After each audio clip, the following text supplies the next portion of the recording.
कौन कहता है कामयाबी किस्मत तय करती हैं, इरादों में दम हो तो मंजिलें भी झुका करती हैं, इरादों में दम हो तो मंजिलें भी झुका करती हैं। जय हिंद, वंदे मातरम साथियों। मेरे YouTube channel crack your mission पर आप सभी साथियों का हार्दिक स्वागत है। आज इस वीडियो में हम बात करेंगे शिक्षण विधियों की, और शिक्षण विधियों में आज हम आगमन विधि के बारे में चर्चा करेंगे।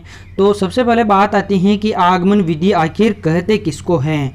तो आगमन विधि में जो अध्यापक हैं वह उदाहरण के माध्यम से विषय वस्तु को स्पष्ट करता है और अंत में उसके नियम बता देता है। तो यही क्या हो जाती हैं, आपकी आगमन विधि हो जाती हैं। तो आगमन विधि है, उसका जो जनक है वो कौन है, अरस्तु हैं। कौन है, अरस्तु हैं। और जो संस्कृत है उसमें इसका जनक पतंजलि को माना जाता है। किसको माना जाता है, पतंजलि को माना जाता है। और जो आगमन विधि है उसे हम खोज का मार्ग भी कहते हैं। क्या कहते हैं, खोज का मार्ग। और जो आगमन विधि है वह सूत्र स्थापना करने में काम आती है। किसमें काम आती है, सूत्र स्थापना करने में यह काम आती हैं। ठीक है।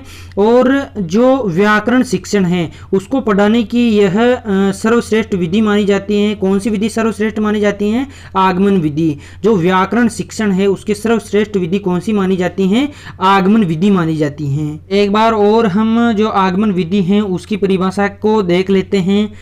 तो परिभाषा कुछ ऐसे हैं कि जब अध्यापक उदाहरण के माध्यम से पाठ्य वस्तु को स्पष्ट करते हैं और अंत में उसके नियम बताते हैं तो इसे कौन सी विधि कहते हैं, आगमन विधि कहते हैं। ठीक है। तो आपको यह आगमन विधि क्लियर हो गई होगी। तो आपने किताबों में या कहीं पे पढ़ा होगा जो आगमन विधि है उसके शिक्षण सूत्रों के बारे में। तो वो जो आगमन विधि के शिक्षण सूत्र हैं उनको हम ट्रिक से याद कर लेते हैं। तो हमारी जो ट्रिक है वो है पूर्ण विशिष्ट ज्ञात को उदाहरण द्वारा सरल करना। क्या ट्रिक है, पूर्ण विशिष्ट ज्ञात को उदाहरण द्वारा सरल करना। जो लाल कलर में लिखा हुआ है उससे आपको शिक्षण सूत्र बनाने हैं, और जबकि जो ब्लैक कलर में लिखा हुआ है इसको आपको अवॉइड करना है। तो पूर्ण से कौन सा शिक्षण सूत्र बन जाएगा, अंश, यानी कि पूर्ण से अंश की ओर, विशिष्ट से सामान्य की ओर, ज्ञात से अज्ञात की ओर। अगला शिक्षण सूत्र बन जाएगा उदाहरण से नियम की ओर। ठीक है। और सरल से कठिन की ओर, यानी कि जो आगमन विधि है वह पूर्ण से अंश की ओर, यानी सबसे पहले पूर्ण बताया जाता है और अंत में क्या बताया जाता है, अंश के बारे में बताया जाता है। और इसमें विशिष्ट के बारे में पहले बताया जाता है, बाद में सामान्य बताया जाता है। पहले ज्ञात जो चीज होती है उसके बारे में बताया जाता है, फिर अज्ञात चीज के बारे में बताया जाता है। सबसे पहले विषय वस्तु को स्पष्ट करने के लिए उदाहरण दिए जाते हैं और बाद में नियम बताए जाते हैं। ठीक है। पहले सरल चीज बताई जाती हैं और बाद में कठिन चीज बताई जाती है। यानी कि जो आगमन विधि है वह पूर्ण से अंश, विशिष्ट से सामान्य, ज्ञात से अज्ञात, उदाहरण से नियम और सरल से कठिन शिक्षण सूत्र पर आधारित हैं। तो साथियों, एक बार जो हमने ट्रिक में जो शिक्षण सूत्र डिस्कस किए थे उनको एक बार हम दोबारा देख लेते हैं। तो जो आगमन विधि है उसमें हम सबसे पहले पूर्ण बताते हैं, फिर अंश को बताते हैं, यानी कि पूर्ण से अंश की ओर जाते हैं। पहले विशिष्ट बताते हैं, फिर सामान्य बताते हैं, यानी कि विशिष्ट से सामान्य की ओर जाते हैं। तीसरा है ज्ञात से अज्ञात की ओर, यानी जो बालक को पहले से कोई चीज पता है उससे उसको जो कुछ पता नहीं है उसकी ओर उसको ले जाया जाता है, यानी ज्ञात से अज्ञात की ओर उसे ले जाया जाता है। सबसे पहले उसे उदाहरण दिए जाते हैं और फिर उसके बाद नियम बताए जाते हैं।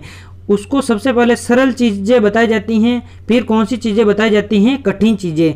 तो पूर्ण से अंश की ओर, विशिष्ट से सामान्य की ओर, ज्ञात से अज्ञात की ओर, उदाहरण से नियम की ओर और सरल से कठिन की ओर। तो साथियों, ये बात हुई जो शिक्षण सूत्र ट्रिक में दिए गए थे उनके बारे में। अब बात करते हैं अपन जो बचे हुए शिक्षण सूत्र हैं उनके बारे में। तो इनमें सबसे पहला जो शिक्षण सूत्र है वो है प्रत्यक्ष से प्रमाण की ओर। ठीक है। अगला है स्थूल स्थूल से सूक्ष्म की ओर, स्थूल का मतलब होता है कोई बड़ी चीज, उससे छोटी चीज की ओर जाया जाता है इस आगमन विधि में। ठीक है, अगला है विश्लेषण से संश्लेषण की ओर, यानी सबसे पहले विश्लेषण में समस्या को छोटे छोटे भागों में विभाजित किया जाता है और उन छोटे छोटे भागों को वापस जोड़ा जाता है, यानी कि संश्लेषित उन्हें किया जाता है, यानी विश्लेषण से संश्लेषण की ओर जाया जाता है।